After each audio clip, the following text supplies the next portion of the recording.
இன்றைக்கி வீடியோவில் கேரளா ஸ்டைலில் கடலைக்கறி எப்படி பண்ணுறதுன்றதை பார்க்கலாமா. ஒரு 250 கிராம் ஆஃப் கருப்பு கொண்ட கடலையை 8 hours இல்லைன்னா ஓவர் நைட்டு சோக் பண்ணி வச்சுட்டு அதை ப்ரெஷர் குக்கரில் வச்சு 3லேருந்து 4 விசில் போல் விட்டு எடுத்து வச்சுக்கலாம். இப்போது ஒரு பேனில் கொஞ்சமாக எண்ணெய் ஊற்றி சாப் பண்ணி வச்சுருக்க 2 வெங்காயம், 10லேருந்து 15 கருவேப்பிலை, 3 பச்சை மிளகா, ஒரு கொத்து கொத்தமல்லியும் ஆட் பண்ணி நல்லா ரோஸ்ட் பண்ணிக்கலாம். நல்லா ஃப்ரை பண்ணிகிட்டே இருங்க. வெங்காயம் நல்லா கிளாஸ் பதத்துக்கு வந்த உடனே இதில் 2லேருந்து 2.5 டீஸ்பூன் அளவுக்கு ஜிஞ்சர் கார்லிக் பேஸ்ட்டு ஆட் பண்ணிக்கிறேன். இப்போது இது எல்லாம் நல்லா வதங்கட்டும். ஜிஞ்சர் கார்லிக் பேஸ்ட்டோட மசாலா ஸ்மெல்லு போகிற வரை நல்லா வதக்கி விட்டுட்டே இருங்க. இது வதங்குற கேப்பில் கடலைக்கறிக்கான பேஸ்ட் ரெடி பண்ணிக்கலாம். ஒரு சின்ன பீஸ் கோகோனட்டை இந்த மாதிரி குட்டி குட்டியாக கட் பண்ணி ஆட் பண்ணிக்கோங்க மிக்ஸி ஜாரில். இதில் ஒரு 1/2 டீஸ்பூன் அளவுக்கு கசகசாவை 1 மணி நேரத்துக்கு முன்னாடி ஊற வச்சுருந்தேன், அதையும் ஆட் பண்ணிக்கிறேன். அப்புறம் ஒரு 1/2 டீஸ்பூன் அளவுக்கு ஜீரகம். இப்போது இது எல்லாத்தையும் தேவைக்கேற்ப தண்ணி ஊற்றி நல்லா கிரவுண்ட் பண்ணி இந்த பதத்துக்கு எடுத்து வச்சுக்கலாம். இந்த பேஸ்ட் அரைக்கிற கேப்லேயே வெங்காயமும் இஞ்சி பூண்டு பேஸ்ட்டும் நல்லா வதங்கி வந்திருக்கு. இந்த டைமில் இதில் 1லேருந்து 1.5 தக்காளி அதை கட் பண்ணி ஆட் பண்ணிக்கிறேன். இப்போ மசாலா பொருட்கள் ஆட் பண்ணிக்கலாம். 1/2 டீஸ்பூன் அளவுக்கு மஞ்சள் தூள், 1 டீஸ்பூன் அளவுக்கு மிளகாய் தூள், 2 டீஸ்பூன் அளவுக்கு மல்லித்தூள், அப்புறம் ஒரு 1/2 டீஸ்பூன் அளவுக்கு பெப்பர் பவுடர், ஒரு 3/4 டீஸ்பூன் அளவுக்கு கரம் மசாலா, அப்புறம் தேவைப்பட்ட ஒரு 1/2 டீஸ்பூன் அளவுக்கு சிக்கன் மசாலா ஆட் பண்ணிக்கோங்க. தென் 1 டீஸ்பூன் அளவுக்கு சால்ட்டு. இப்போது இந்த மசாலா பொருட்கள் எல்லாம் வதங்கி வர்றதுக்கு நல்லா கிளறி விட்டுக்கோங்க.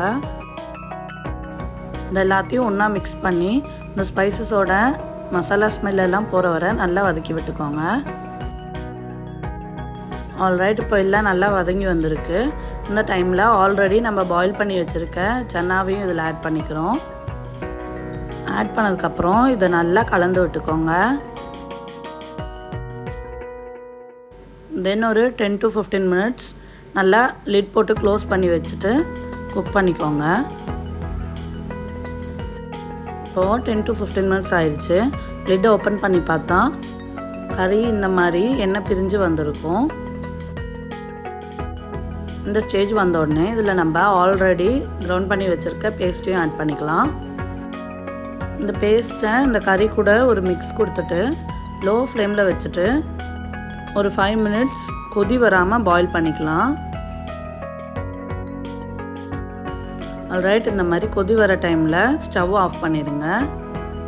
இப்போ ஒரு தட்கா பேனில் கொஞ்சோண்டு ஆயில் ஊற்றிக்கிறேன். எண்ணெய் நல்லா காஞ்சதுக்கப்புறமா இதில் ஒரு 5லேருந்து 6 சின்ன வெங்காயத்தை குட்டி குட்டியாக கட் பண்ணி வச்சுருக்கேன், அதையும் இதில் ஆட் பண்ணிக்கலாம். இந்த சின்ன வெங்காயம் நல்லா பொரிஞ்சு வர டைமில் ஒரு 10லேருந்து 15 கருவேப்பிலையும் இதில் ஆட் பண்ணிக்கிறேன். இப்போ இது ரெண்டும் சேர்த்து நல்லா வெங்காயம் கோல்டன் ப்ரௌன் ஆகிற வரை வதக்கி விட்டுக்கோங்க. இதுதான் கேரளா கடலைக்கறிக்கான மெயின் தாளிப்பு. இந்த அளவுக்கு கோல்டன் ப்ரௌன் ஆன உடனே ஸ்டவ் ஆஃப் பண்ணிவிட்டு இந்த தாளிப்பு அப்படியே கடலைக்கறியில் கொட்டிக்கலாம். தென் இதை நல்ல ஒரு மிக்ஸ் கொடுத்து எல்லா இடத்துலையும் இந்த தாளிப்பு வர்ற மாதிரி கலந்து விட்டுக்கலாம். இப்போது ஃபைனல் டச்சுக்கு இதில் ஒரு குத்து மல்லி இலையும் ஆட் பண்ணிவிட்டு அப்படியே சுட சுட எடுத்து ஆப்பம், இட்லி, தோசை, சப்பாத்தி, பூரி எது கூட வேணால் சர்வ் பண்ணிக்கோங்க. வீடியோ பிடிச்சிருந்தா மறக்காமல் லைக் பண்ணி சப்ஸ்கிரைப் பண்ணிடுங்க.